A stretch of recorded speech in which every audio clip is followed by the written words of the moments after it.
I'd say Columbia. That had an amazing year. The coach is doing an amazing job. We were pretty worried about this since we watched at a pizza party that we had after beating Mississippi State. We watched Columbia and Hashimoto close out Arizona, and we started the nerves. And we knew it's a tough team, and they fight hard, they compete hard, and they've got quality players 1 through 6, and it wasn't going to be easy. So we weren't shocked at all to be in a war today, and it's just last night before going to sleep, I thought 2, 3, and 6 was our math to get through, and we'd find a point, and we found that doubles point, and Ruger impressed me, and my man Burns stepped up. Questions? Go ahead, Colette Lewis, tennis. Hey. Congratulations, guys. There was a time there, those last 2 matches were in lockstep. I mean, the scores were the same. There was one time I looked up there and it was down to the point. It was exactly the same score on both. And then you get to the tiebreakers and you're just, they win both those and you're done. Were you nervous at all? Yeah. Were you nervous at all at that point? Of course I'm nervous. Are you kidding me? We're the same clothes. We do everything for us. I'm always nervous. Nervous now. But it was, you knew it was. At tight doubles point, they beat us for 2. We beat them pretty good for 2. So we've got a 3-2 lead. We had set points and Bernie 5-2. Cash got the break back at 5-4, 5-all, throw double fault at deuce. Both those matches were tight. So you had a tight doubles point. You had Buckeyes got 2 pretty quick. They got 2 pretty quick, and it's going to come down in good matches to those 2 matches that were on the court. And Bernie did a great job after taking a spill where he had to get the blood off the knees and off the elbow, and was able to keep his focus. But my man's undefeated for a reason. He shows up in the biggest of moments. We're talking about a guy who went to the round of 16 of all 4 junior Grand Slams. We're talking about a guy that's been there, done that when it comes to tennis. There aren't too many guys playing college tennis that have accomplished what Alexander Bernard's accomplished, and he's only a sophomore. So we felt good. It's no disrespect to Bernie when I said our math was 2, 3, and 6, because that put 3 seniors that had been through there a lot with to get me to 3 and then find 1. But we know that Bernie's capable of getting the job done against any team in the country. Alex, I don't call you Bernie. I get. Is that a new thing?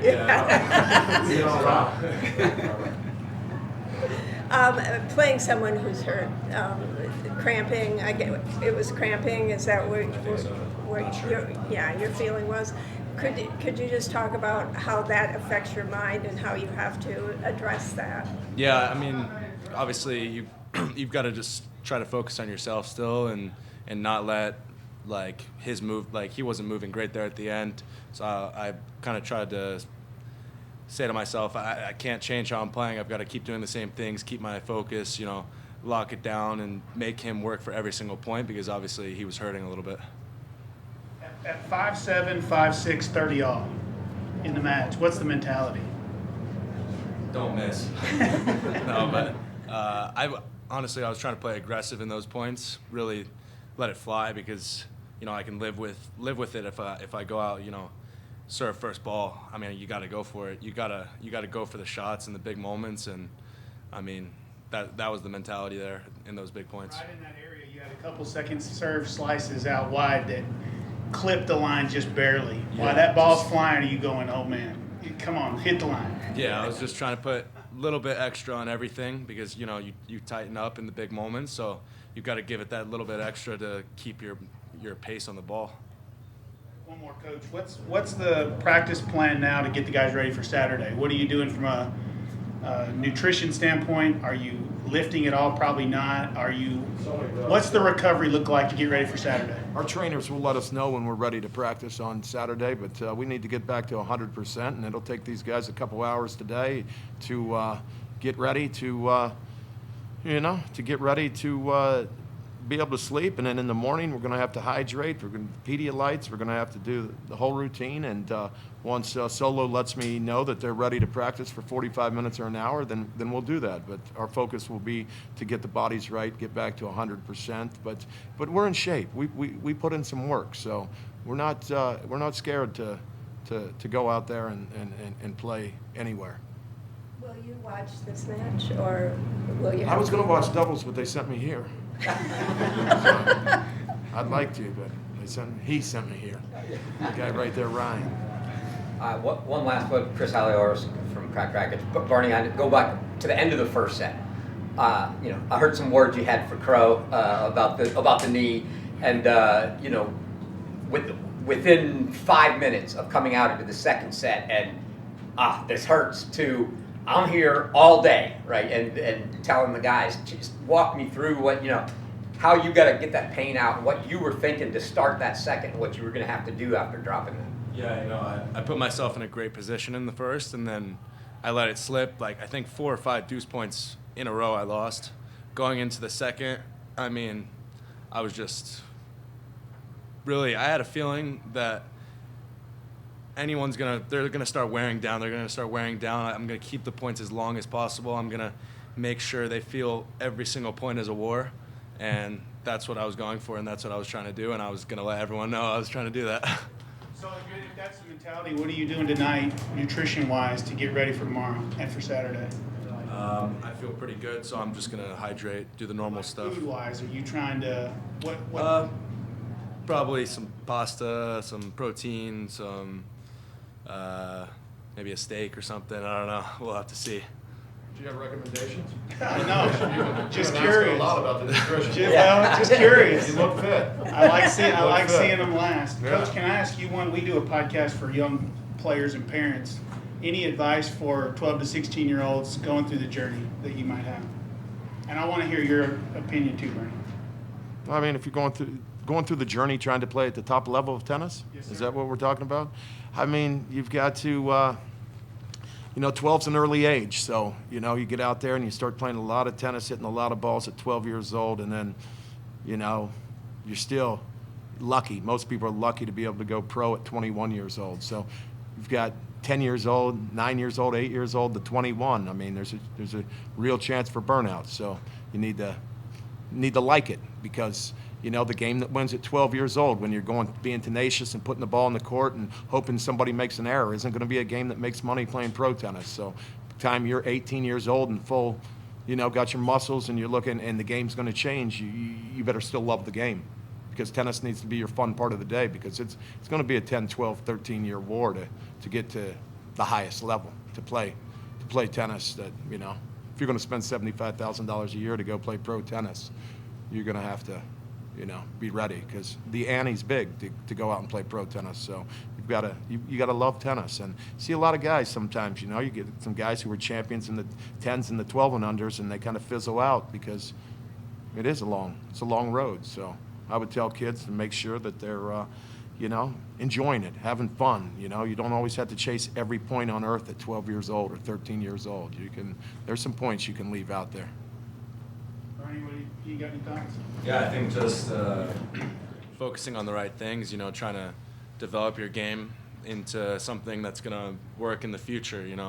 I had a lot of success when I was young, but, when you get older, you got to change some things. You got to rework your game, and, there's guys who didn't have to do that because they started from a young age, doing the right things. So it's a tough process, but, don't worry about if you're winning every match, every this, that. Just focus on trying to do the right things. Thank you all. Congrats, guys. Thanks.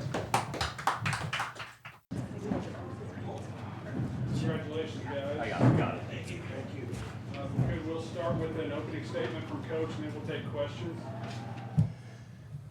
Yeah, I mean, what else can I say than I'm so proud of these guys and ecstatic to be in a Final Four. So many great programs out there, so many great coaches, so many good players. So just proud of our guys for going out there and getting the job done. They're the ones, I've always said, they're the ones that go out there and earn it. They're the ones that go out there and suffer for it. And we get to talk to you. So it's a pretty good deal. So I'm just ecstatic and really proud of this guy. It's been a while since he was on the court, and it's just great to see him back. So I'll start. Colette Lewis, Tomas. Can you kind of go into a little bit of what your injury was and when you started to feel like you could contribute at this time of year? Yeah, I had basically a stress fracture in my foot, pretty much. We didn't know the timeline. We were hoping that by NCAAs I'd be fully ready to go. That wasn't the case. I was just able to play doubles the first 2 rounds. And in the Sweet 16, I managed to get out there for singles. Wasn't my best, but knew I'm on the right track, and just grateful to be back here and hopefully can keep going and play on Saturday. Any pain at all, or I mean? We'll keep that on the down low. Coach, what's the message to the team after the match? Just proud of them. Just proud of them, and I felt they did a great job of handling some momentum changes, and we talk about that. We know they're coming. You never know when and where, and just proud of the way they handled it. It's what Kentucky has done this year to go undefeated in the SEC, and these guys to go out there and win 5 points. I wish we could take one of those points and carry over for tomorrow, but I don't think Ty Tucker would allow that. So just a great job, and learn from it, and now it's just get to be ready for Saturday. Coach, can you talk about John Parsons? No, I had no problem. Can you talk about the decision to leave Jake Firmly off of the submitted doubles lineup and then play him the number 1 doubles today? Yeah. The doubles lineup. There's 2 parts to the whole doubles lineup. Number 1, I've been very outspoken about. There's a little bit of a loophole in the way in our system, and we're taking advantage of that loophole because we are turning in a lineup that everybody knows we're not going to use. And then it's a huge advantage that we get to do it, that we get to decide. Tomorrow you could see 2 different teams in any order, and that's just not fair. But other teams have been doing it, and I've been very spoken about it. So I thought, you know what, I'm going to do it, or we're going to do it, and then I'm going to talk about it, that it's a huge advantage so that they know it's coming from me, somebody that's doing it. He could play with Pedro on Saturday, and that's just not fair. So that's one. The main reason, the real reason why we have a different lineup is the way we started doing this is because of our injuries. So we didn't know when Seb would be back. We didn't know if Jake could play singles, could play doubles. There was a time that we didn't know if Jack could play singles or doubles. So it's just been sort of a musical chairs, and we came up with this lineup that gives us flexibility. We usually tell the teams ahead of time, like, hey, I know you don't know who we're going to play, but this is who we're going to play. I'm not going to do that with Ohio State. But I've been doing that throughout the NCAAs. And so, yeah, that's really the reason why. So the rule is that if you are in the 9, in your top 9, if you're in the singles list, you can play doubles. You don't have to be in the doubles list to play doubles, but you have to be in the singles list to play singles or doubles. Yeah, we need to change that. It's a huge advantage. So how does that happen? Is that an ITA thing then that has to change? I don't know. You can ask the ITA or the NCAAs. I've been bitching about it for a long time, and that's exactly what it's been. And that's okay with that word, because that's exactly what I've been doing. I've been begging the NCAA, begging the ITA to change it, and we haven't. And here we are taking advantage of it. So we'll see. I talked to Anthony Montero. He's very aware, and he's got some suggestions. So I think this is going to be the last year that a team can do that. You guys play Ohio State. You had such a great match in the final of the indoor. I mean, I thought it was great as a spectator, as a journalist. Does that give you extra motivation, you think? I'm going to let Seb answer that question. I mean, yeah, they beat us last year, same spot, Final Four, 4-0, and then we came back indoors this year, and we thought we had a chance, won the doubles point, lost a very close 4-3. So we know we can do it. This just gives us another opportunity to hopefully beat the Buckeyes. Sebastian, 2 questions. What was the pattern that was working best today, deuce or ad side, and what equipment were you using? Which racket, tension, and strength? In singles? I think just aggressive, fast to forehand. I like that pattern and getting a short ball and coming in. And I switched rackets 6 months ago, so I don't know if I can give you an accurate description, but I think he's the Babolat 98 arrow. with Alu Power 130. What's his strong at? Between 50 and 54, I mix it up. Anything else? Seb, what about matchup with Bernie? I mean, we saw a great one last year. What are we looking forward to now? Yeah, last year. Matchup style. What are we going to see here? Yeah, I've played him in practice, played him last year at NCAAs, and played him in the futures in the summer. Yeah, I mean, he just makes a million balls. He can be out there all day, just like we saw today. He just outlasted Hugo from Columbia. So, I mean, I know it's going to be a battle, and I have to stay out there for as long as possible. And hopefully I feel better than I did last year. Anything else? Yeah, I'll say one more thing. We talk about cutting the snake's head, and I felt like today with Lutet, I believe he's got the best record on that team, and he's won a lot of points, and that was Sebastian's job, is to go out there and get the head of that team. And I would imagine, I don't know, but I would imagine Kentucky's guys looking out and always sort of counting on that point. And Sebastian did a great job of coming back and winning the first set. Thought it was a huge momentum for TCU, and who knows how much impact it had, but I believe it had a lot of impact on that squad. Thank you, guys. Thank you. Thank you. Be proud again and excited to be here. I've always said nobody cares to hear from the loser, so there's only one reason you're here. And I thought as far as a college match, I don't know if it can get any more exciting. And I'm sure you all felt it, but it was so many ups and downs, and I just stopped guessing who was going to win and who was going to lose, because everybody just kept turning matches around, and the momentums kept going everywhere. So I'm just really proud of our guys. Beat Ohio State, semifinals of NCAAs. That's a lot to say right there. And these guys made history. First time TCU makes it to the finals of NCAAs. Question. I'm going to start, Tomas, with you. 5-all, 15-40. You get to deuce the forehand. I mean, were you thinking ahead of time, I'm getting the ball back and I'm smashing a forehand down the line winner, or was it more, it came to you and, was it the plan, or did it showed up and you hit it and that was it? I had a plan. If I get a chance, I'm gonna go for the shot, because I felt like I have to, and I saw an open space there, and I went for it. It was a bit risky shot. I knew that I have to go 100% committed, and I did. I hit it, and thankfully it went in. So. Can you tell me whether you were looking and trying to keep track and trying to see what was happening on the other courts? Because that's what all of the spectators were trying to do. It's like, where do I turn my attention? Were you able to keep your attention on your court? To be honest, I had no clue what was going on. I only knew that Louis next to me, that he got broken back. And I think when I broke back for 5-all, I saw that Jake was already standing there, so I assumed that we are winning 3-2, and that if I win the match, then that we can win. So that was the first time I noticed. When Robert had match points on his serve at 5-4 deuce, down a break on. So he had no match points. I'm sorry. So, but at the same point, I was confused. The other, you're down a break on with Tracy and Vives. So what are you thinking, Coach? Well, at that time, what I'm thinking is, let's get this one. That's the easiest way to do it. Let's get the one in front. I was a little bit disappointed, not with Louis, just disappointed that we didn't win that match. I thought we had it, and I was a coach on that court, and I just could not.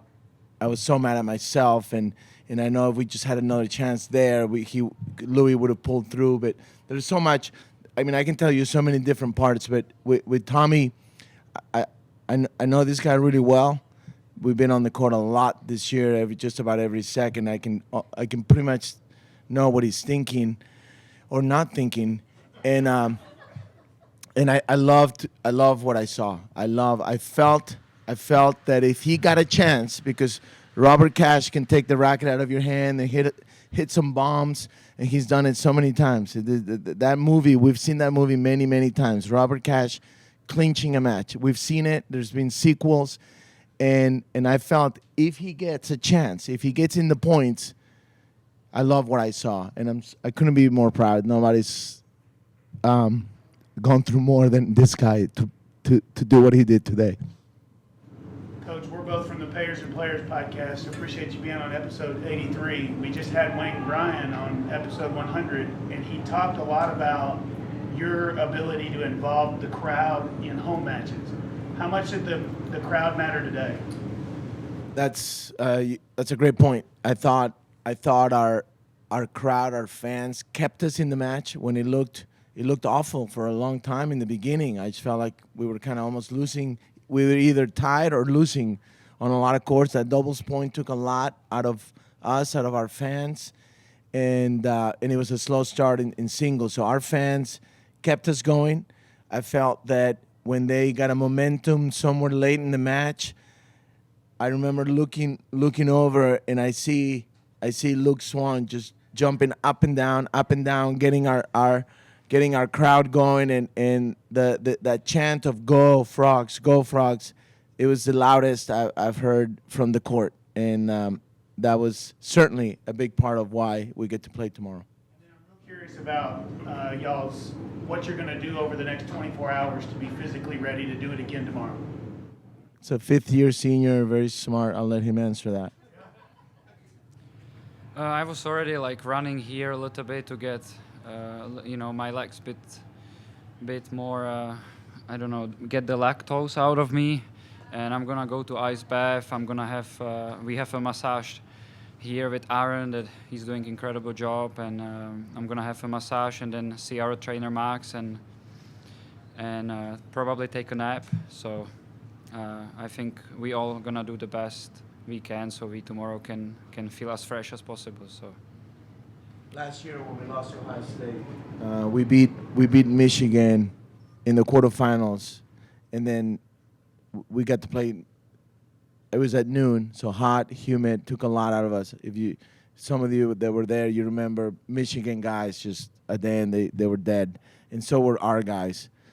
And then the next day we played Ohio State, and some of our guys just weren't quite recovered, and that was a huge regret from our staff, Devin and I, and Max, and we just felt like we didn't do the right thing. So I guarantee you we're not making that mistake again today. So the adjustments is everything you do to rehydrate, everything you do to recover. So that means a lot of food, a lot of healthy food, a lot of proper food, many meals between now and going to bed, and completely re-dehydrate. Whatever, I don't even know if that's a word.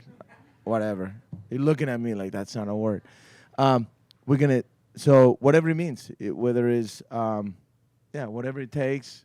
We have doctors here with us. We have a full entourage, and we're going to trust them and let them do the job so that our guys have a chance physically to go out of today. Right now, I'm just hoping that Wake Forest and Texas plays for the next 5 hours. So that'll be even. You won the doubles point at the indoors and lost the match 4-3. After you lost the doubles point here, you knew you had to do way more than you had to do in February. Why do you think your guys were able to turn it around like that? It's really hard to know what it is, what does it. Sometimes when your back's against the wall a little bit, you fight harder. And that was the message between singles and doubles. It's okay. They did it to us at indoors. We won the doubles and they beat us. Let's do it to them. They got the 1 point in doubles. Let's go out and get the 6 points in singles. And every one of our guys knew they could win their match. Even whoever lost, I think Louis lost. Obviously, he could have won that match. So we liked our chances on every match, and I'm sure Ohio State liked their chances on every match. So that was the message. Tomas, I'm curious. You and Louis both had rough first sets. When coming back the second set for you, did you make tactical adjustments, or was it just you were playing the game you wanted to play and you had to just execute better?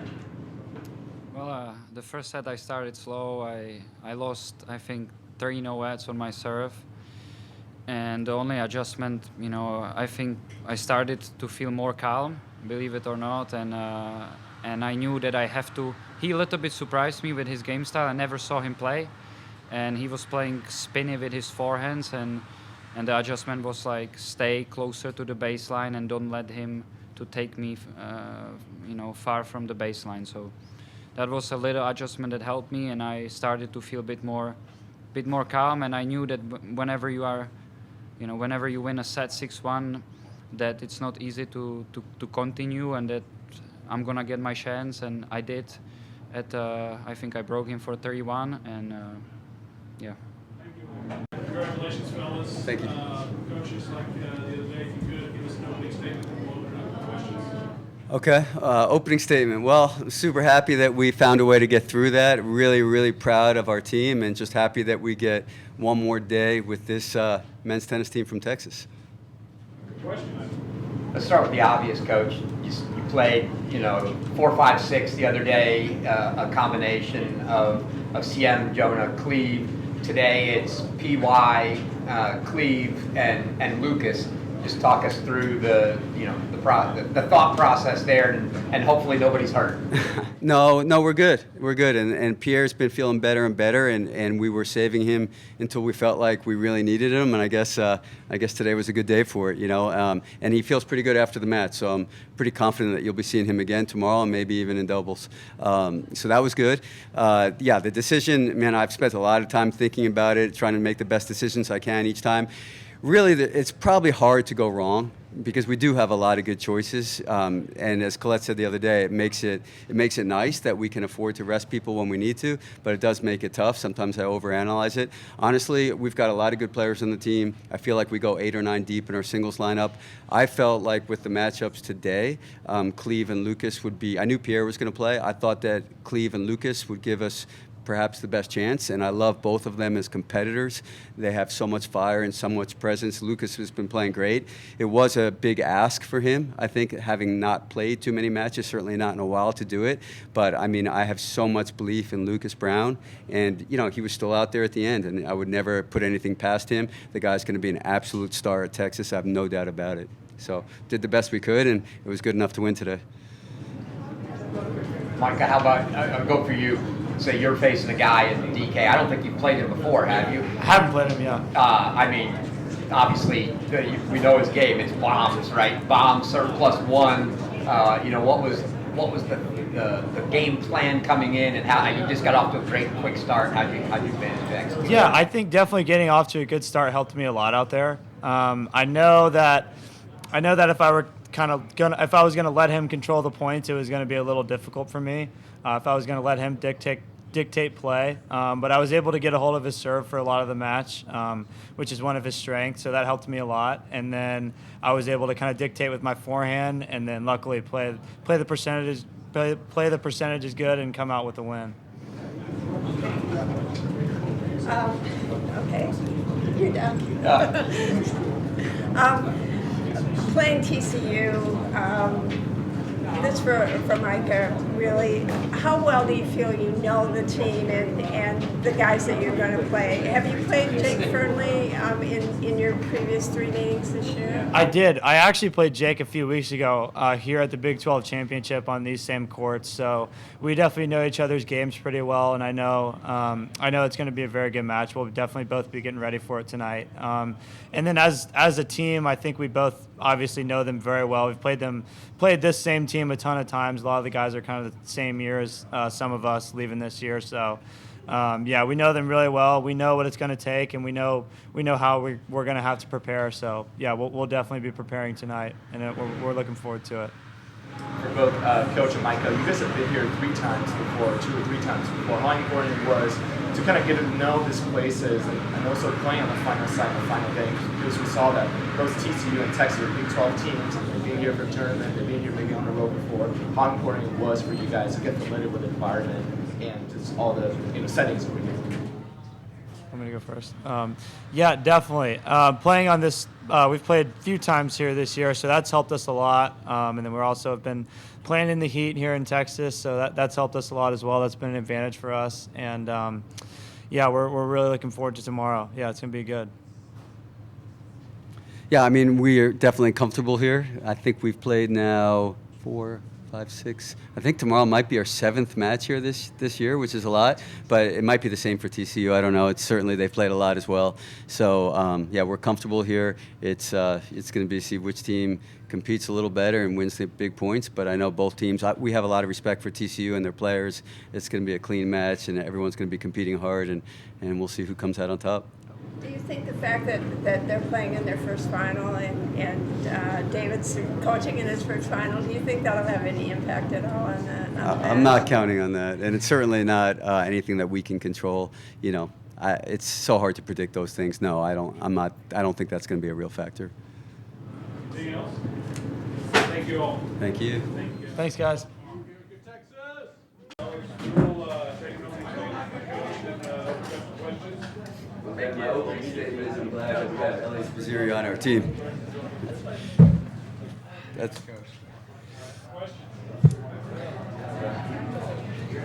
Eliot, John Parsons, no, I have no problem. Congrats on the win.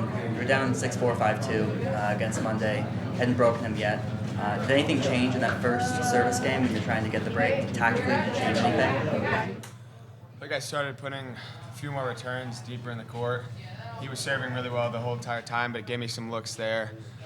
So I think he missed a few first serves, and obviously I think he double faulted on one of those break point at 5-4. So I thought from 5-2 on, I just was like, you know, the pressure kind of goes away because it's in his hands now, and he's a huge server, and he was serving really well. And so I just thought to myself, take it 1 point at a time and fight your butt off and see what happens. And yeah, I just, you know, you get lucky here and there, and like Coach always says, you know, you fight to the last point, and he always tells me to play 1 point at a time, and honestly, that's all I did. And yeah, I feel pretty lucky to get out of that with a W.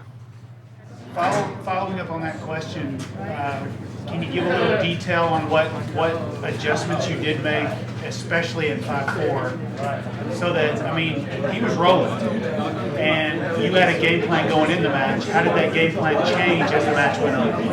Yeah, I felt like the most important thing was trying to give him different looks on the serve. So we were trying to change my return position a lot, and I took a few way deep in the court. He doubled on one of them, and I got a good look, hit I think a high, heavy backhand, and I just wanted to give him different looks, because if you give a guy the same look, like when he's serving that well, it's going to be a tough day. And so that's when it's men's tennis, and when guys are serving that well, you kind of have to just change position. It's kind of like I'm playing goalie out there. That's almost what it felt like. And so yeah, you sometimes can't control all of that, because he's going to hit great serves, and I just felt like those games he might have tightened up a little bit and just gave me these small openings, and yeah, I was just lucky enough to take them. Yeah, it seemed like your first serve percentage went up, even especially in the third set. Any adjustment you made there? We served a lot more body. I thought that was working well. I actually thought I served decent for most of the match. I had a few patches. I think 4-all I doubled at deuce, which was weird. And then I had another game in the second set where I doubled twice. And missed a lot of first serves. So there was a patch where I wasn't serving well, but for most of the match, I was hitting my spots. And then in the third set, Coach and I, Lippman and I were thinking body was working really well, because he was either chipping it or sometimes he missed a few backhands in the net. And so, yeah, we just decided to go with that, and it worked well in the third. Coach, go ahead. Colette Lewis, Tomas. You're missing one of your top 6. If you could tell us a little bit about how the depth on this team makes your life easier and harder. Exactly that. I would take that problem over any other, over the opposite problem. But it definitely makes it easier, because throughout the season, at least, when we've had a guy that's been a little banged up, we didn't necessarily feel like the pressure to put him out there, and we could afford to rest him. We really go 9 deep on our team in singles, and we've got guys sitting on the bench that are super good players. So it makes it easier. that when we get to an event like this, we have some options. Makes it harder for me because I stress a lot about trying to make the best decision I can for the team each time. But I really appreciate the guys on our team. When they're not playing, they're the first ones to be supporting the players that took their place. So we've got a great group of, they want to be out there fighting for the team, but they also get it, and they're super supportive of each other. So I feel really lucky to, have a group like this, like I said before. Coach, Ryan Lee, Credential Sport. Can you talk a little bit about, obviously you guys getting pushed a little bit today with different spots here and there, and obviously Ohio State being number one seed getting pushed a little bit today. How does that experience will help you guys to get even more challenges to solve those problems later on down to the time? Yeah, that's exactly right. I mean, that's something we talk about all year is taking the right approach to challenges that come up, and not reacting to them, but really responding according to the way they've trained themselves mentally and physically. So hopefully that just kind of toughens our competitive muscle a little bit more, but they've certainly, strengthened those competitive muscles throughout the year. So I think it maybe builds a little more confidence that even if they're not completely at their best and they're pushed, they've got their backs against the wall, they know they can count on each other to fight to the end and hopefully come through. Eliot, for you, last year, dating back to indoors, you clinched a lot of big matches for Texas. Obviously, going back to today, what has that journey been like for you in terms of building that confidence back and also being able to be successful in this position again? Yeah, I mean, you don't think about clinching matches and being the one that wants to clinch. You just focus and trust. You focus on your match, and you trust your teammates on the other courts. And honestly, whenever I'm in those positions, I just try to feed off the guys to my right and left, and they help me so much. And try to kind of zero in on your court, and that's all you can do, because if you start thinking too much about the results on the other courts, you lose focus. And honestly, today, all I was thinking about is how hard I want to fight for this team. I mean, this is my last year, and this is my favorite thing to do in the world. And I don't know if it's ever going to be this fun again. So that's kind of all I was thinking about. Thank you all. Thanks, guys. Thank you. Yeah, I mean, excited to get through. Obviously, first off, congrats to Virginia. I mean, they're on a crazy 3-year run. They've been the top of college tennis for the last 3 years. So, we knew it would be an incredibly tough task to get through that match. We had a very, very tough match with them during the year. We were really eager for the rematch. I think the first time we served for the match, we had some things we thought, we were outdoors and we were kind of in control, and that doesn't mean you're going to win because, you see what they do, and that's what they did today. But we felt really good about it and had to move indoors. And like I said, a couple things didn't go our way in DK's breaker in the second set, and then, we served for the match. And so we were very excited to get the rematch, and obviously I feel like we came out ready to go. Played some good doubles there and got off to some great starts, and then the match turned, and, we were fortunate to get through it. It's never easy to take down a champion, and they didn't make it easy. I mean, when did you ever feel comfortable, or never during that? Yeah, that's right. No, I mean, it's, I have a lot of faith in the guys, and we were up 5 first sets, and Matt's serving for the first, so it could have been almost 6 first sets, and you feel confident that, you're going to have some guys pull through, and, we believe in our guys in the third sets there. Having said that, you also, in the back of your mind, understand, that they're great competitors, and they've been in this moment many, many times, so they're very confident in these situations. So, you have to finish it off and put them away. How aware are you when you're out there, Tony, as far as it seemed like the crowd and in the two, your match and the one before, I think you get more people, and it got especially chirpy, and the guys were getting into it. There were warnings to teams. It felt like it was just, are you aware of a lot of that going on, or are you just totally zoned in on only if it's your guys getting warned?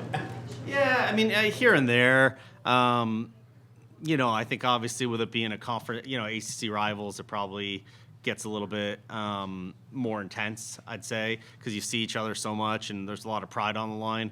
As far as the crowd goes, not really, not too much. But I'm probably unfortunately a little bit too aware of too many things.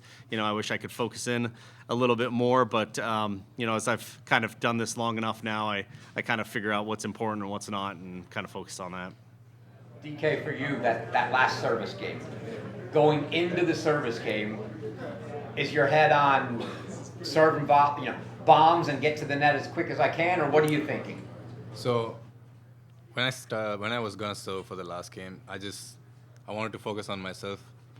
It is tough to not to look around and see what other guys are doing, and I locked in over there, and then I tried to play my game, and there was a call, but of course had to face some adversity in the end, but somehow I pulled through, and then I'm so happy that I got the win. Yeah, that you thought you had an ace. I think a lot of people thought it was an ace.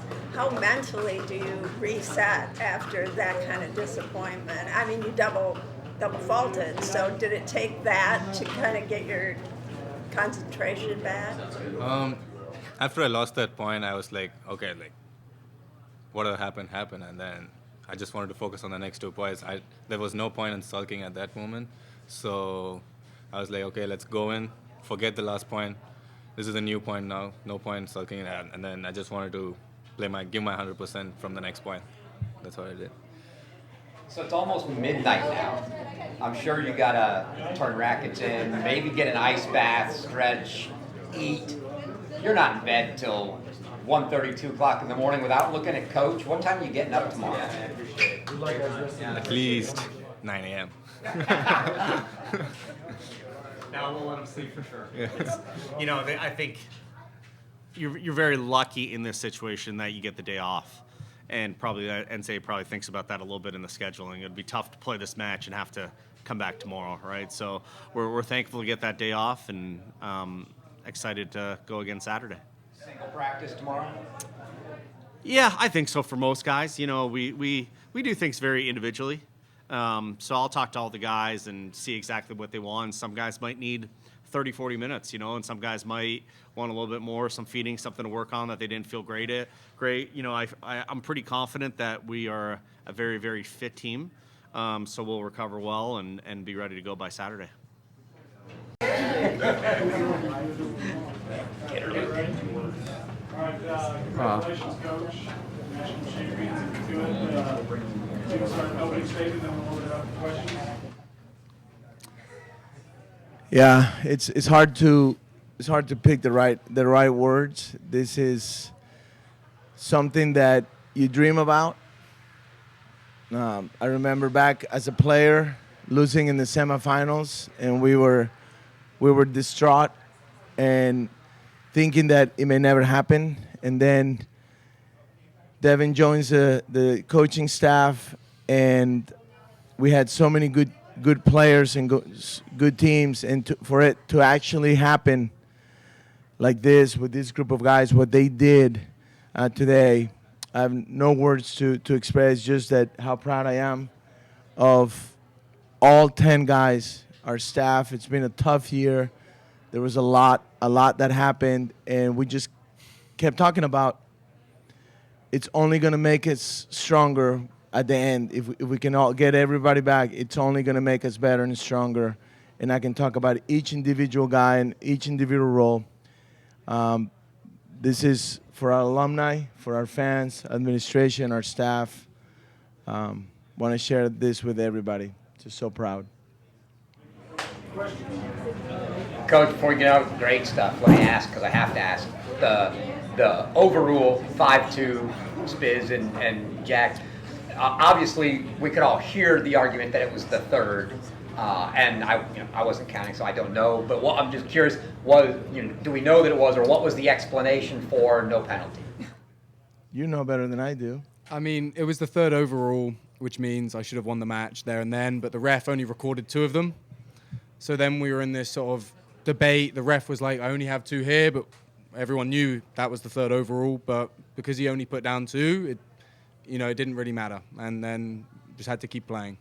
And I'm gonna say, I get criticized for always being on the refs, and I got in trouble earlier when I asked the ref, how many overrules is that? And all I'm doing is that we're on the same page. I just wanted to record it, and the only reason I didn't ask is because, you're always talking to the refs. I just want to know, make sure that they're on their game. They're human and they make mistakes, and they made a humongous mistake today. And had we asked, hey, is that 2? When the second one happened, then we wouldn't be talking about it right now. So. It is kind of hard, though, isn't it, Jack, to refocus after that, or how did you put that out of your mind? I mean, that's a huge thing to happen at that stage in the match. Yeah, I mean, to be honest, I don't really remember much of the third set. Like, I can't really explain my emotions. All I know is that I've never seen Devin Bowen so animated ever in that moment. So I found that, like, it sort of almost relaxed me, to be honest, because it showed how much he cared in that moment, and it was quite entertaining to me. And then there was a long pause. I think there was something with the stream maybe, so that sort of helped me. It wasn't immediately, nope, that's only 2, and then play. It was, I had 30, 40 seconds to go to the towel, reset, and just think, play a good point here, and if, worst comes to worst, I'm still serving for the match. What a point, too. Man, that was a point. Wouldn't finish. I want to go back to an early deuce point, and I'm sure you remember it, deuce point with the lob that must have gone, 60 feet in the air, and it looked like it should have been going way out, and then the wind takes it, 30 feet to the right, and the ball lands in, and the point goes on forever. I mean, just talk us through that one there. Yeah, I mean, Eliot played a really good first set. He just sort of manhandled me, and I knew going into the start of the second, I had to hold, and I had to bring some energy, stay on the court as long as I could, try and help my team in any way I could. And that was a lucky break. Because I remember when I hit that ball, I almost said something. And then, because I thought it was like this, going over the stands, it's gone. And then the wind blew it back in, and I saw him lining up for an overhead. And I was like, oh, well, that's lucky. And then just scrambled, and Devin told me, you're just going to have to try and out-compete him somehow. Like, he's playing better than you right now. You just have to try and keep tight and stay with him. And that point really sort of helped me settle into the match. It was a bit of luck as well, which is always nice.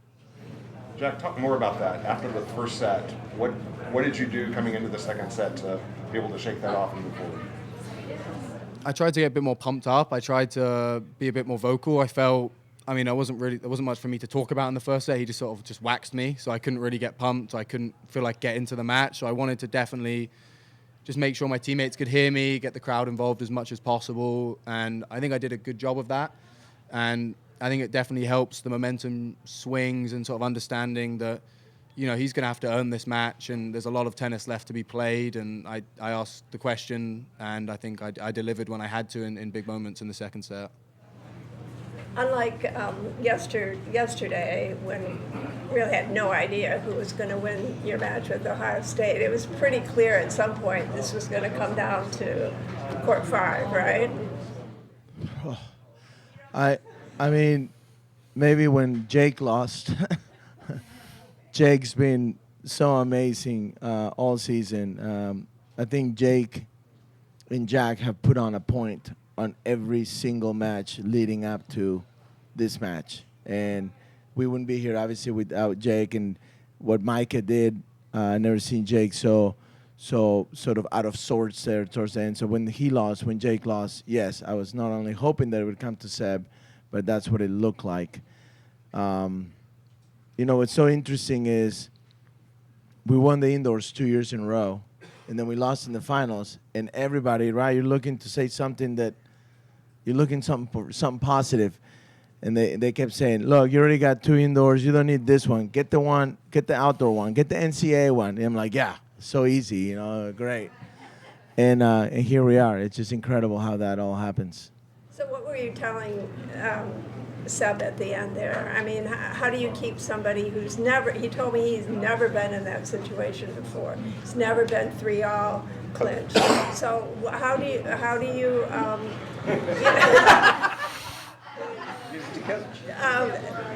do you keep him calm and? Yeah, I'm going to say something that I heard from Coach Andres Pedroso.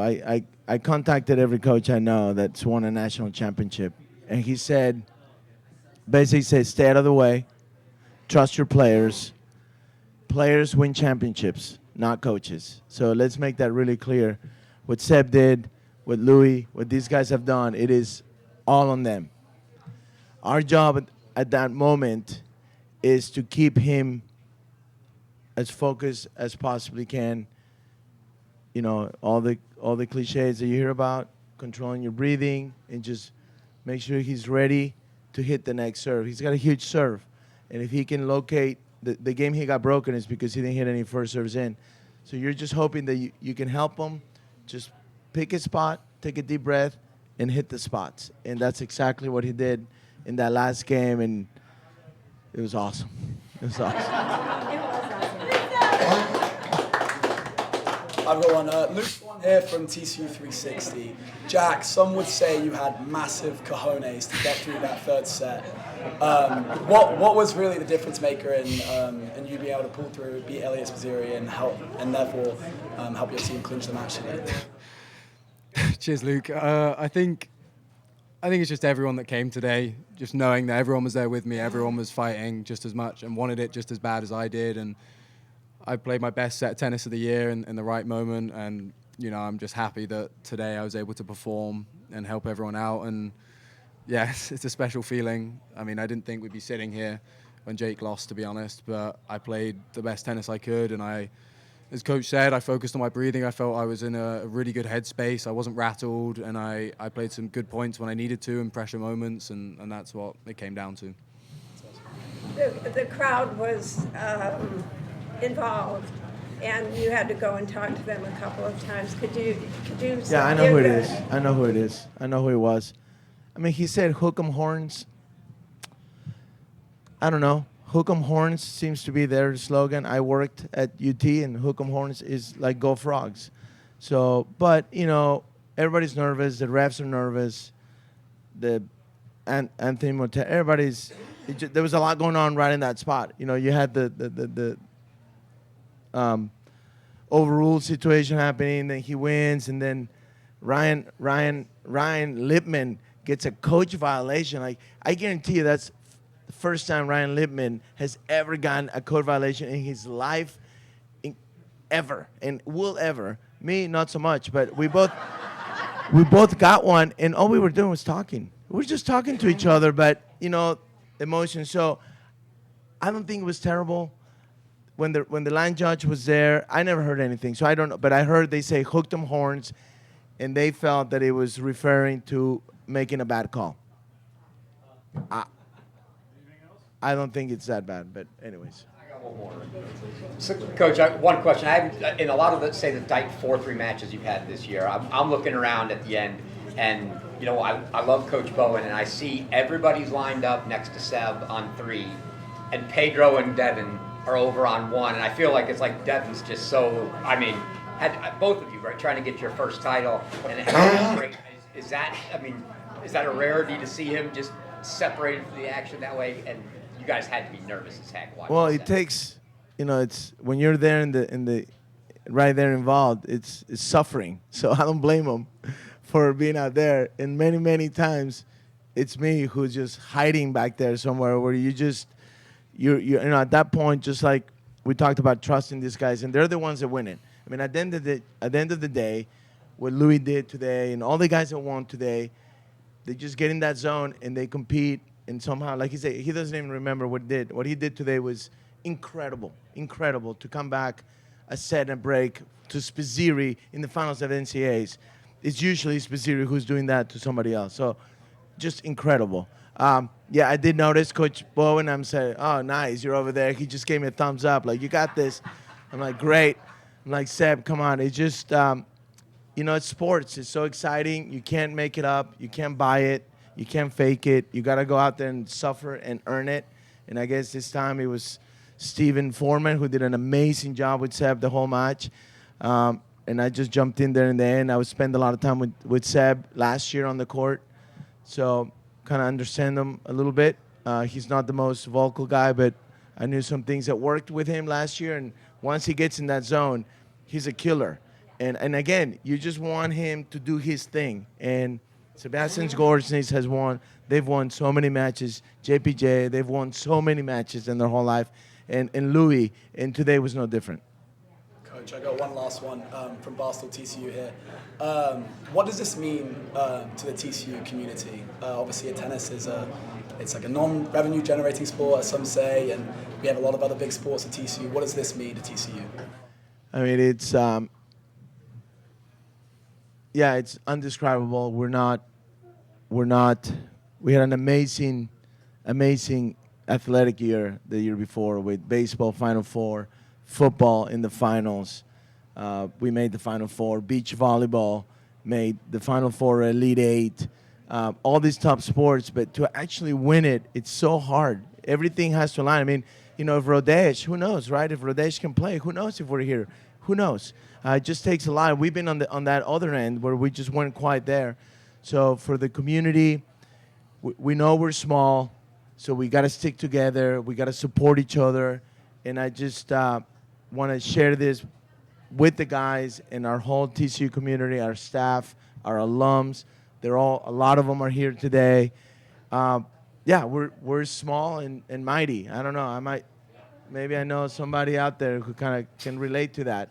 But it's the truth. We got to stick together. So a national championship next to Rifle, unbelievable. And we're so proud to be the ones, that got it done. So, yeah, I'm expecting a big party back in Fort Worth at some point. How are you expecting to celebrate this victory for your players? What do you think I heard some rumors about tattoos.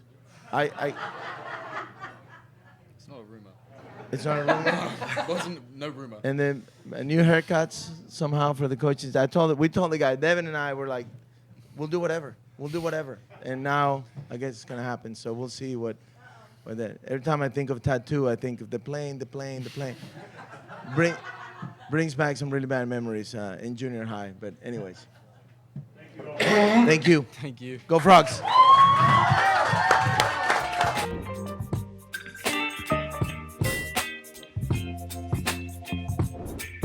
Baby, you give me ice and fire. You're giving me wind and rain. You're some kind of butterfly.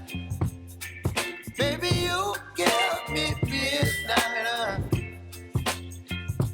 You whip up my appetite. Don't leave me here high and dry. Oh, well, I don't wanna jinx it, baby, and twist myself at the spine.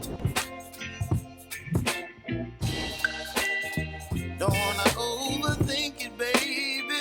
It's just twist your body and mine. Baby, you give me ice and fire. You're giving me wind and rain. You're some kind of butterfly. Baby, you give me midnight. You whip up my appetite. Don't leave me here high and dry.